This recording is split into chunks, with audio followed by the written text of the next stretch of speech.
uban ni Brother Gilbert Menyoza. Kini ang 8, 1, 9 DXUM News and Public Affairs. Sa Davao City, 819 DXUM. Atong oras alas 12:30.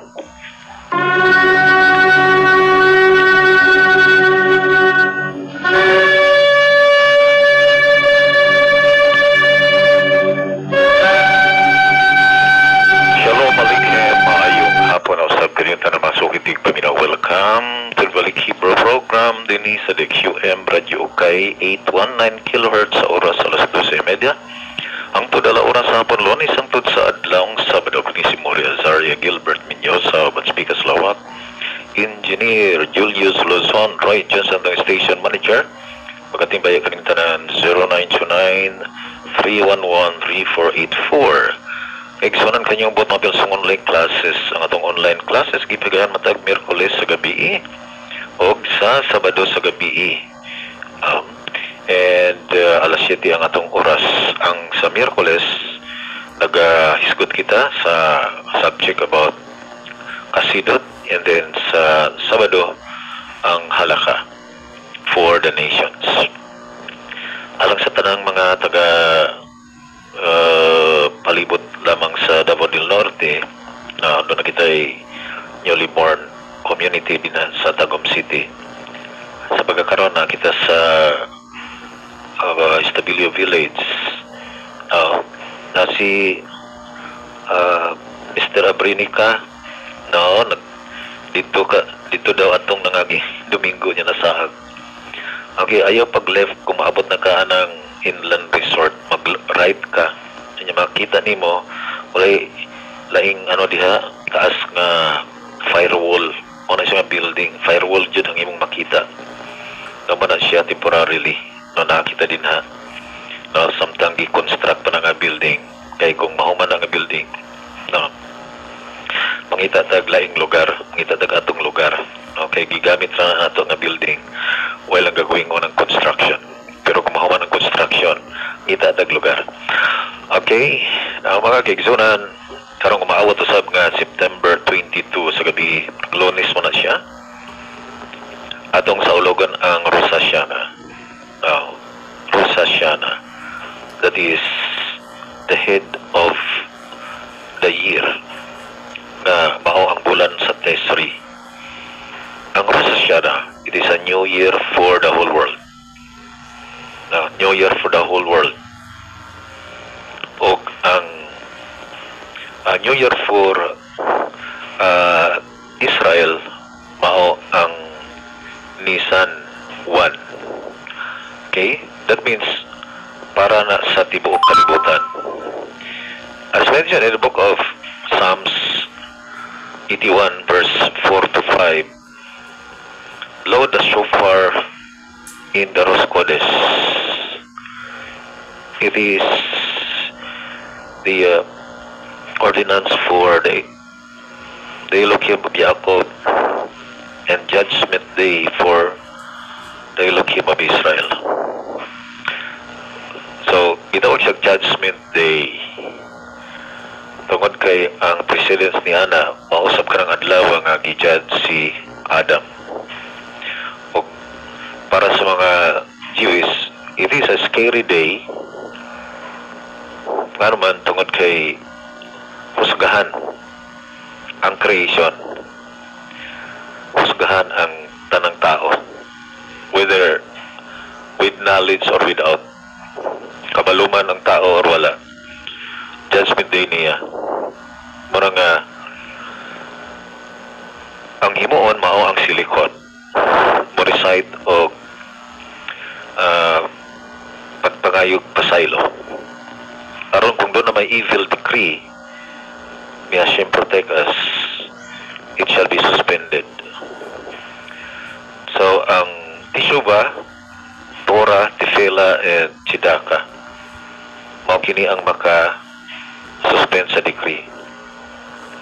Mao kana ang himuon sa usa-usa. pila lang ang nasayod ana. Mao nang sa tuang advocacy mao ang pagpahibalo. Pagpahibalo sa mga tao na Judgment Day din na siya. Kana siya nga Judgment Day, number 1, mao ang pag-determine sumala sa 1 Samuel 2 verse 6 to 8. Mao kini ang pag-determine ni Hashem kung kinsa ang mupanaw na niining tuiga nga moabot o kinsa ang magpabilin pang buhi. Scary, di ba? Kung ang tao gimbutan niya, gidikri niya nga diya na siya kutubo ng tuiga, kini gidikri siya panahon sa Rosh Hashanah. No? Annual decree. O kinsa usab ang mahimong kwartahan ning tuiga, kinsa pod ang makabus. As mentioned in 1 Samuel 2 verse 6. Hashem kills and Hashem raises life. Hashem makes poor and makes rich. So kini siya gidikri matag Rosh Hashanah. Scary, di ba? Ngano man, muli nang ni siya man, oh. Basta mo depart na sa body sa tao, muli nang ni siya ma. Okay na itong ikaisgutan. Ang balaan nga bahin sa tao. Doon ay question no nga nag-text nato nga sumala sa itong ikaisgutan, ang nisyama mao ang balaang bahin sa tao. No? Gitawag siya og set apart spark. So, kay iyahan na ni Hashem, mubalik na niya who is the source. And there is a question. No, the other day, good P.E. Mori Minyosa, ang soul is infinite kung tao kasimba og idol of false God. Kung mamatay mo balik ni Hashem ang iyang soul. Good question, di ba? May isa nga question. Una sa tanan, si Hashem ang naghatag kinabuhi sa tao. Pinagi sa Nishama at the age of 40 days. 40 days of conception was the time that the Nishama was sent to the womb. And that was the time na mahimo ng human ang fetus ug ma-identify na whether lalaki siya or babae. And it was Hashem's will to determine. And whether lalaki or babae, ado na siya mission. Ado na siya mission nga mo. Dili kita ang nagbuot nga mahimot ang lalaki, mahimot ang babae. And you cannot change the reality.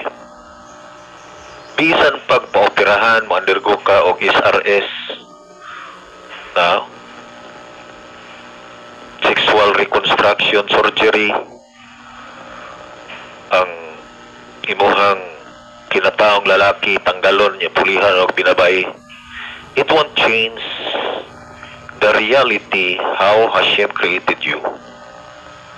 How Hashem created you. Every man and woman has a mission. Male and female is a created thing. And it is unchanging. It is fixed. To be a man, to be a woman is fixed. You cannot change it. Sa dako kayong mission sa mga lalaki, kining mo execute of justice. It is expected nga ang mga lalaki mao ang mo himo og justisya. Because failure to do so, that means execution. O kanimo ang nahitabo sa taga Shechem. Si Shechem nga mao ang anak sa king sa mong lugar. Yang gikidnap ang anak nga babae sa royal blood. Banay Elohim nga si Dina. O guman yung gikidnap iyahang gi-rape o pagkuman ana namalay kay gusto siya mga asawa. Yes, of course,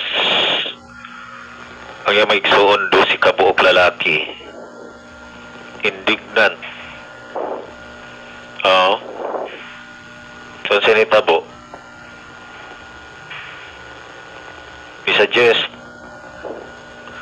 si Levi o si Shimon, dili mi pwede god nga minyo ninyo nga dili man mo circumcise. So mag-circumcise mo, gusto mo circumcise, kamutan ng lalaki circumcise mo. Then pagkatulog ka adlaw ipatay ang tanang mga lalaki. Ngano man gi-execute ang mga lalaki tungod kay gasigalang ilang mata.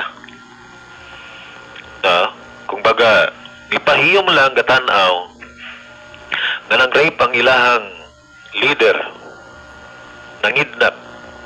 Kabalo maning rape and kidnapping, forbidden siya. Number one, ang kidnap nasa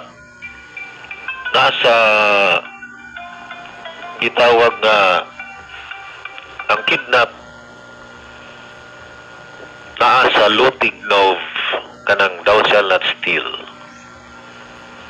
because kidnapping is ganov ug mao kana ang pinakataas nga level sa kawat, kanang mangawat og tao, mangawat og anak sa laing tao. O kini siya death penalty. And by the way, every violation sa laws for humanity, death penalty siya. So, kidnapping is death penalty. Umuna nga ang kawat, death penalty. Sa laws for the nations, sa no-hide laws. And rape, it is also forbidden. Why? Because it is sexual abuse. No, usa siya ka sexual abuse. Og dapat unta ang mga lalaki mao ang mo execute sa laws for humanity. Mao ang mo implement sa balaod for humanity. Nga ang nangidnap at the same time nang rape must be executed. And failure to do so, that is measure for measure, mida kenigid mida. Nga ang death penalty wala nila gi-impose against sa ilahang leader, therefore sila mao ang gi-death penalty, sila mao ang ipangpatay. Inaana na mga kaigsunan,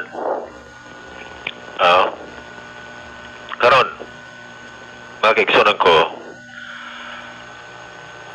balikan nato, whether lalaki or babae, ang nisyama doon na siya mission, ang babae doon na siya mission.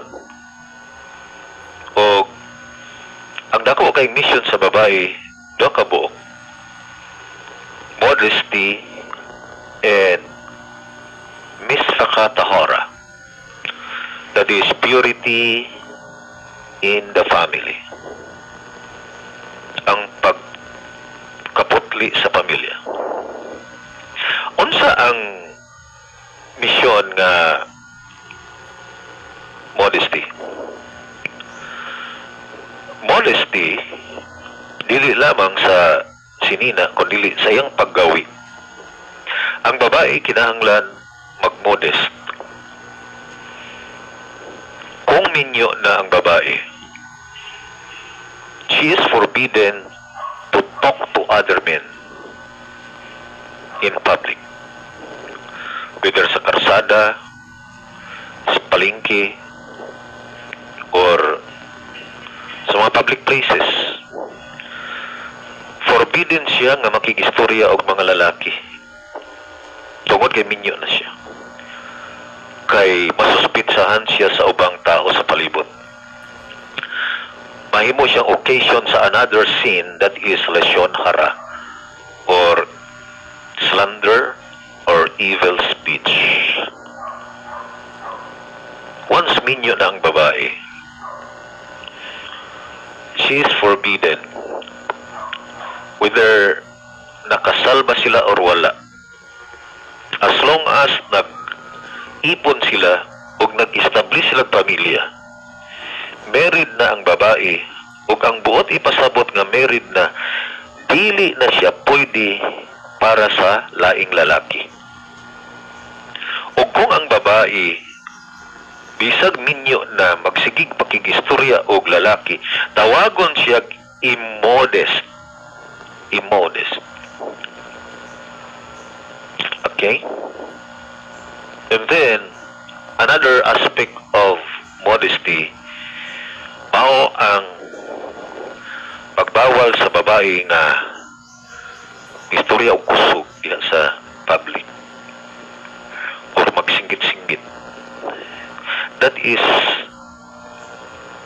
an act of immodesty. Now, kumbaga, manglingi ang tanang tao, ipaglingis tanang tao, mura lang siya nagpapansin, mo ito nga gikusog niyang tingog. That is immodest action. And it is forbidden. Bisag ikaw, makasaway ka na, di ba? Kung nakasaway magani ka na, analogy man na siya nga ang creator nato unang nagsaway ana. Yan naman, i-reflect lang sa imuhang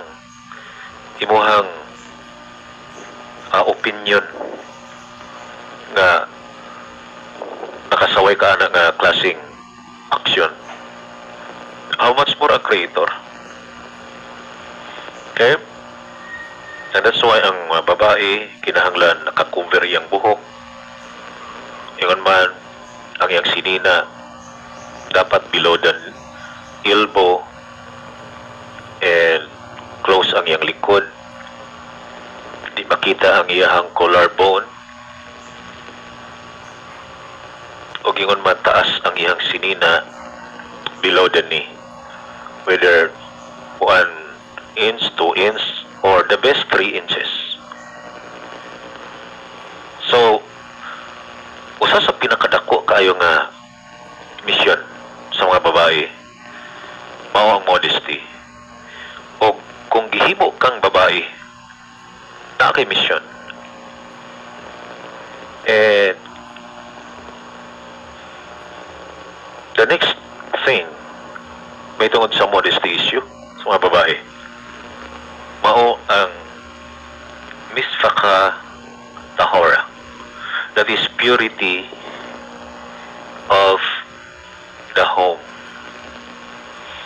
Kinahanglan ang panimalay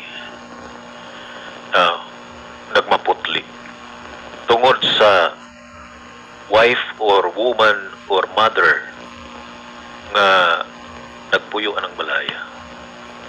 Kinahanglan nga makitaan ng purity ang namuyo mga tao nga madloko ni Hashem. Now, kung makita ang gugma, respect to each one, ang asawa nagrespeto sa iyang bana, and then ang iyang mga anak, ingon man ang mga anak ngadto sa inahan. So, purity in the house. Tungod kayong inahan, mao may nagaluto. Wala siya nagaluto o forbidden para sa iyahang pamilya. Okay? And even, ang mga ginapainom sa mga anak. So, makita nato na adunay misyon. O ang mga babae mao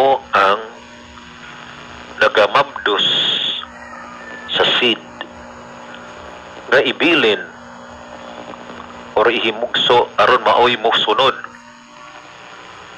sa yapak sa ilahang amahan or ginikanan. Kaya just imagine pagkadako sa role sa mga babae. Tungod sa mga babae, nag-continue ang mga generation. Nagtuloy-tuloy. And that is a part of the mission of the Neshama. That is a part of the mission of the soul.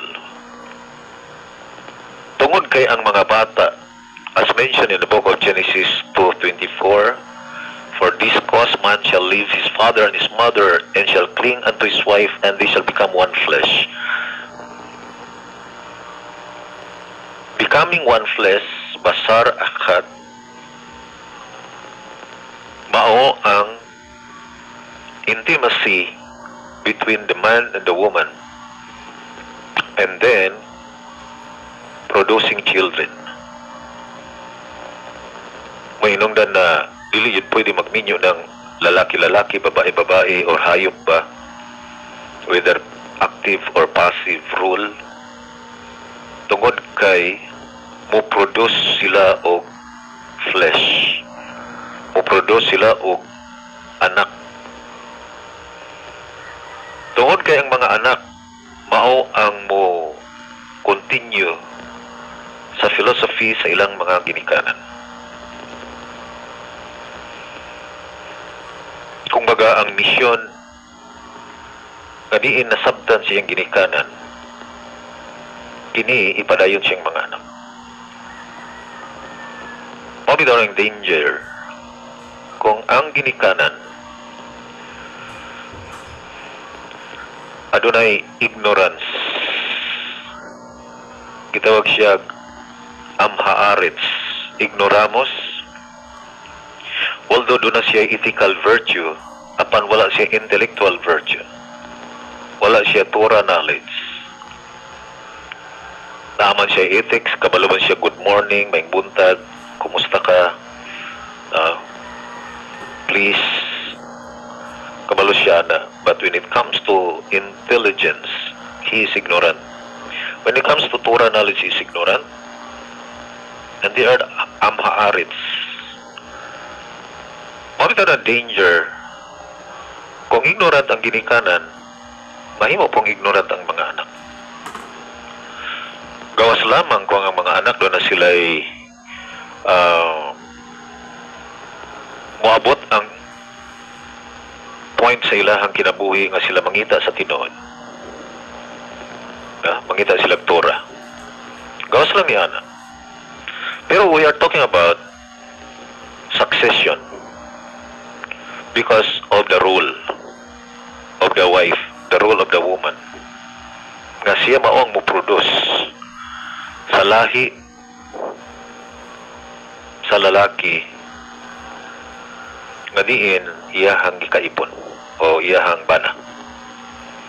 So ang Neshama, mga kaigsunan ko, sensitive kaayo nga naman tungod kay ang Neshama dili gusto nga magpakasala, dili gusto mag-violate. Apan ang question karon, unsa may mahitabo sa Neshama kung mupanaw na ang tao?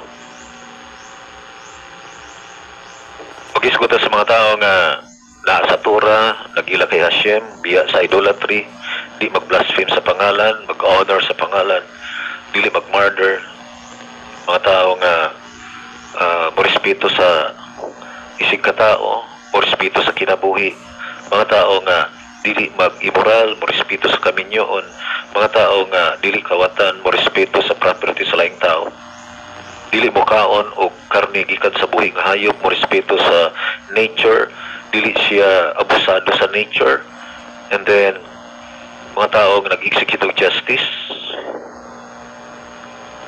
Kining mga tawhana, yes, of course, gitawag siya kasidi umot haolam. And Rambam said, they have a share in the ulam haba. So therefore, ang mga tao nga naglakaw sa Torah o nag-perform sa mitzvah, ang ilang share, ulam haba. How about katong mga tao nga idolater, simbag idol, nag blaspheme sa pangalan, mga taong mga murderer, now nagdaot sa tao, mga taong mga immoral, mga adulterer, mga tao sexual abusers, mga tao nga mga kawatan, mga tao nga wala girespeto sa property sa uban, mga tao nga naga-abuse sa nature, mga tao nga wala justice. Ason padulong ni matawhana? This is very, very opposite to the teaching of Christianity. Kaysa Christianity, mingon man nga, ang dugo na may mupasaylon. Mga kaigsunan ko, matag usa na kinahanglan og active participation in response to the command of the Creator, as mentioned in the book of Ezekiel 18:21, na kung ang taong dautan mubiya siyang pagkadautan, ha? Taong dautan mubiya, so kinsay mubiya? Ang dautan, dili kay ang laing tao mo ay mubiya, dili kay ang laing tao mo ay painulsulo niya, kundi siya mismo. So gitawag siya active participation. No, siya mismo mubiya sa tanang matang sa kadautan ug mutuman sa iyang commands, mo-accomplish sa iyang purpose, mo-accomplish sa mission sa nisama, ug mupakita og justice, mupakita og kaluoy sa uban. Magtsidaka, then he shall live and shall not die. So ang tao mismo nga evil, siya pabiyaon. Dili nga ang Ginoo na bahala nako, unsa unta maasa ko niya ibutang, adto ko. Kung asa ko niya ibutang, dito ra ko padulong. Nagkinahanglan og active participation of a certain person who is desiring to be in the ulam haba. Karon, ato ta sa mga tao nga passive, katong mga tao nga gabaliwala lang. Kay para nila, gipasaylo na ako, 2000 katuig na nilabay. Sige, hapog pakasala. Kay gipasaylo na daw siya 2,000 years ago. Unsay mitabo ng matawhanan na nakigsunan, ang nishama nga gikan kay Hashem, mo-undergo siya gihinom. Og ang gihinom, for the Jews, it is not permanent, it is temporary. After the gihinom experience, ang nishama mo-connect ngadto sa infinite light o mo-perish ang identity sa tao. Mo-perish ang tao, mo-perish ang iyang identity. Diba? Kapila ta kakita, he shall not perish. Mo-perish ang taong wicked o ang nisya magagikan kay Hashem mo-connect ngadto sa iyahang or in soft, infinite light. And the identity is dissolved. Dili ka kakita ni Juan de la Cruz. Kung mangita ka ni Juan de la Cruz nga makasasala, dili ka kakita na dissolve ang identity ni Juan de la Cruz. Ug ang nishama nga gihatag ni Hashem kang Juan de la Cruz mo connect ngadto sa infinite light ug mawala ang identity ni Juan de la Cruz. Human siya nag-antos dito sa gihinom. Mga kigsunan, walang kada oras ato ning padayunon bisrada siya sa maabot na itong discussion. Sa ngalan sa ito ang partners Picas Lawak, Engineer Julius Luzon, Roy Johnson, Station Manager. Mga kigsunan, kaninyong buot mapilas ng online classes, Mirkoles gabi, o sa Sabados gabi itong online classes, o sa Tagatagong, na doon tayo service din na sa Domingo alas 9 hangtod sa alas 12 o diri sa Davao alas 6 unya gabi o alas 8 ugma hangtod sa alas 11 o alas 11 o alas 12 mga tihilin presentation with the women. Kini si Mori Asaria Gilbert Minyol sa mag-ingon Shalom Aleichem Billy Trout.